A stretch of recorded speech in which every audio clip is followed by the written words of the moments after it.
Para Nicolás del Caño. Muchísimas gracias. Mauricio Macri llegó prometiendo pobreza cero, pero se va con 4 millones de personas que han caído debajo de la pobreza. Justamente en estos 4 años hubo ganadores. Los grandes bancos ganaron por mes el equivalente al salario de más de 600.000 trabajadoras y trabajadores.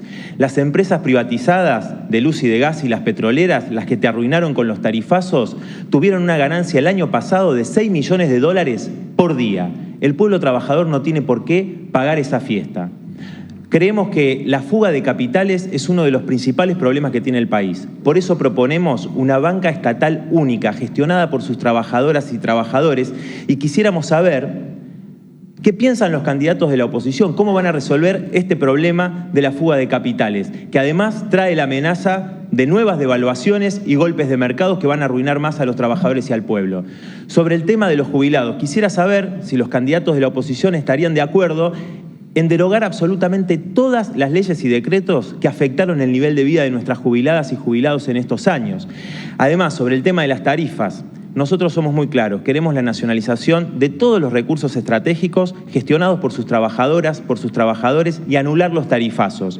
Pero sería importante que se diga acá si estarían dispuestos los candidatos de la oposición a votar la ley que aprobamos el año pasado para retrotraer las tarifas a los niveles del 2017, de noviembre del 2017, o si van a convalidar la estafa de los tarifazos de Macri. Hay que revertir toda la herencia que deja este gobierno. Un aumento de emergencia para jubilados, para los trabajadores, para la asignación universal por hijo, para que se actualicen mes a mes según la inflación. Nos dejan una deuda que no solamente es ilegítima, impagable, sino que es ilegal. Una crisis terrible. La tienen que pagar los ricos, que son los responsables de esta situación. Juan José Gómez Centurión, sus 2 minutos de presentación. Nosotros creemos que hay que achicar drásticamente el gasto fiscal y el gasto público a través de todo el análisis de la estructura del Estado. Ministerios, secretarías, subsecretarías, elementos duplicados en varios ministerios y fundamentalmente todo el marco de asesores del Poder Ejecutivo y del Poder Legislativo. Con esta política fiscal y con esta austeridad fiscal lo que se va a poder hacer es bajar impuestos. De 163 impuestos pretendemos dejar no más de 20 impuestos. Impuestos a las ganancias no deben ser pagados por el personal asalariado. Vamos a seguir en la baja de los bienes personales y vamos a sacar definitivamente uno de los impuestos más distorsivos en la economía, que es ingresos brutos. Ahora bien, mirando al campo, que es uno de los motores de la economía, uno de los principales exportadores, lo que decimos es que las retenciones son una confiscación a la renta privada.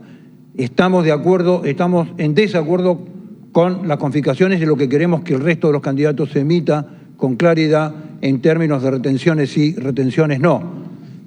El campo lo que necesita es que le saquemos el pie de la cabeza. Necesita tener mejores condiciones fiscales, mejores condiciones financieras, levantar los derechos de exportación, generar un modelo de ruralidad que fije a la gente en el campo y tener la capacidad de ampliar su frontera productiva. En cuanto a las pymes, que es el otro gran perjudicado de los últimos gobiernos, tienen el 70% de la masa salarial en blanco. Solo 4% de las pymes exportan. 3 de cada 4 pymes este año han tomado crédito a tasas siderales solamente para pagar gasto corriente. Solamente generándole a las pymes un marco razonable desde el punto de vista fiscal y desde el punto de vista financiero van a poder desarrollarse. La fórmula que requiere Argentina es aquella vieja fórmula de... Se terminó su tiempo, Gómez Centurión. El tema es economía y finanzas. José Luis Esper. Argentina es un país raro, extraño. Tiene un sistema que destruye a la gente que vive adentro del país. Ahora, ¿hay solamente perdedores en este sistema que te destruye a vos, comerciante, industrial, asalariado, cuentapropistas? No. También hay ganadores. Ahora, esos ganadores son parte del problema de nuestra decadencia.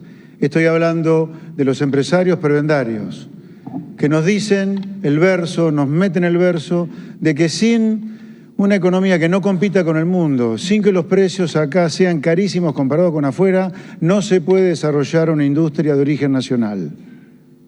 La segunda parte del problema, la segunda corporación que nos devora, es la de los políticos. Un conjunto de impresentables que en general ni siquiera pueden leer un discurso en el Congreso. También nos han hecho creer que sin engordar el tamaño del Estado a límites absolutamente insostenibles, no hay un Estado que genere derechos. Falso. En tercer lugar, la tercera corporación que nos devora es la de los sindicalistas, que con el cuento de la justicia social han armado una maraña de leyes laborales cuya consecuencia es 5 millones de trabajadores trabajando en negro. ¿Sabe lo que es un trabajador en negro? Es un trabajador que no tiene ningún tipo de derecho, no tiene jubilación, no tiene medicina, no tiene aguinaldo, no tiene nada.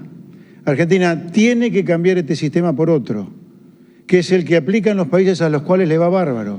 Chile, Perú, en alguna medida también Paraguay, son ejemplos de lo que Argentina tiene que hacer. Ya no es más Australia o Canadá nuestro ejemplo. Nuestro ejemplo son países que hace 40 años los mirábamos muy desde arriba. El futuro de Argentina es el libre comercio, pero para no morir en el intento, como ocurrió en el pasado, necesitamos un Estado de impuestos razonables y costos laborales mucho más reducidos que en la actualidad. Basta, Moyano, de currar con la justicia social. Roberto Lavagna, sus 2 minutos. Gracias. Argentina, de alguna manera, es muy excepcional por la positiva y por la negativa. Es excepcional por la positiva, por la cantidad de recursos naturales, humanos e incluso de capital con que cuenta. Y es excepcional por la negativa porque es la única economía de estas características en el mundo que lleva 8 años de estancamiento absoluto. Para ser más preciso, dentro de esos 8 años hay 2 años, los 2 últimos, de muy fuerte caída del producto. Esta diferencia tremenda entre el potencial que tiene el país y la realidad está hablando seguramente de graves errores de política económica, y en este caso estamos hablando de 2 periodos, de 2 gobiernos distintos con políticas opuestas entre sí, pero con los mismos resultados, que es la caída del ingreso de los argentinos. Y además en un marco de permanente conflicto y confrontación de orden político que termina erosionando las bases de la propia sociedad. Ha llegado el momento de poner en marcha la economía. Hay que defender el consumo defendiendo el ingreso de la población. Hay que bajar los impuestos a las pequeñas y medianas empresas y reconstituirles su capital de trabajo.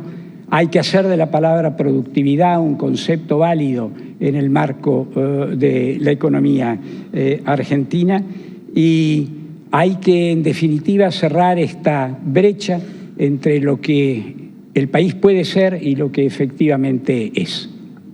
Gracias, Roberto Lavagna. Es el turno de Mauricio Macri. Ya no existen países exitosos con alta inflación o economías desordenadas. Y en esos países se tiene claro qué cosas no se deben discutir. La Argentina hace décadas que tiene una economía desordenada, que no crece, no genera empleo y no puede reducir la pobreza. Hace 80 años que estamos obsesionados con el dólar. 80 años con una inflación promedio superior al 60%. 77 de los últimos 100 años hemos tenido déficit en el Estado.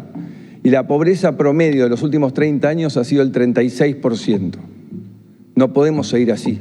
Tenemos que cambiar. Tenemos que ser creíbles, y para ser creíbles tenemos que alcanzar un consenso entre todos de cómo tener una economía estable. Hoy quiero decir que pensé que iba a ser más simple de ordenar esta economía y que íbamos a lograr consensos, que no pudimos. Pero ahora estoy más esperanzado porque empiezo a escuchar que todos compartimos los mismos diagnósticos.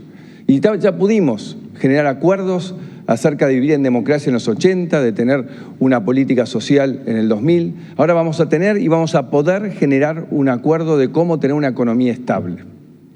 Ahora también quiero decir que sé que especialmente en el último año y medio la carga ha sido muy grande y que ha caído mayoritariamente sobre la clase media.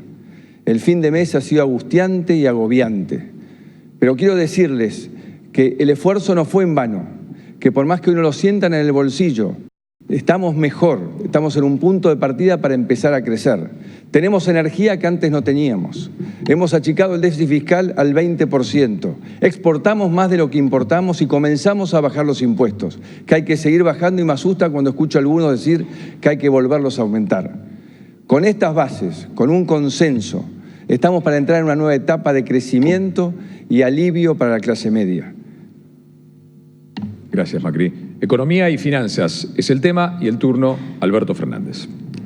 Un lugar donde el gobierno de Macri fracasó rotundamente es en la economía. Nunca entendió cómo funciona esto. Creyó que para combatir la inflación lo que tenía que hacer era atacar el consumo. ¿Y entonces qué hizo? Le impidió a los bancos dar crédito y le sacó a los que viven de un salario dinero de sus bolsillos. Lo hizo con los que trabajan, lo hizo con los jubilados. ¿Qué causó con esto? Hizo lo que era razonable que iba a pasar. La Argentina es un país que consume el 70% de lo que produce, y entonces cuando uno afecta el consumo, afecta directamente a la producción, y cuando afecta a la producción, afecta al desempleo, y cuando afecta al desempleo, genera pobres. Entérese, presidente, usted cuando termine el mandato va a haber dejado 5 millones de nuevos pobres, gente que estaba en la clase media y hoy está hundido en la pobreza. No le alcanzó con eso. Tenía que resolver el problema fiscal y empezó a endeudarse. Y construyó en poco tiempo una deuda increíble. Cuando llegó al gobierno, la deuda externa era el 38% del producto. Hoy es el 100%. Eso fue lo que nos pasó. La verdad es que estamos en un punto donde podemos cambiar, definitivamente. Lo primero que tenemos que hacer es volver a generar consumo para que la economía vuelva a funcionar. Lo segundo es ayudar a que las exportaciones crezcan porque necesitamos dólares. Dólares para pagar la deuda, presidente, y dólares para obtener insumos y seguir produciendo. Y después tenemos que acordar cómo hacerlo, y vamos a terminar con la política de la imposición y vamos a proponer la política del consenso. Por eso propongo que nos sentemos a una mesa, los industriales, el campo, los que trabajan y el Estado, y entre todos diseñemos qué país queremos construir. El presidente no se enteró, pero nos hizo un daño enorme, y poner en pie a la Argentina va a necesitar del esfuerzo de todos. Gracias. Así terminaron los candidatos de exponer sobre economía y